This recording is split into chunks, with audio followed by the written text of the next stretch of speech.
Alam mo ba, sa lahat ng murang wireless microphone na nasubukan ko, hanggang ngayon napapatanong pa rin talaga ako kung bakit napakamura ng wireless microphone ito pero napakaganda ng tunog. Ito lang naman ang Chizuo Dual Wireless Microphone. Kung ano yung naririnig mo ngayon, ito na yung ginagamit ko na pang voice over. Kung napakaingay ng paligid mo, na kung panigurado, magugustuhan mo itong wireless microphone ito dahil meron lang naman itong kasamang noise cancellation. So ay naka noise cancellation tayo ngayon dahil kulay green yung kanyang ilaw. So next naman natin.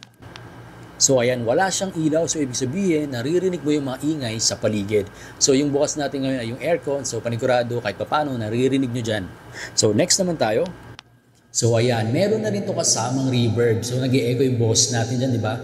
Kaya sa mga mahihilig kumanta o di kayo mag-guitar cover o di kayo sa mga nag-live na kumakanta, panigurado, magugustuhan mo itong wireless microphone ito.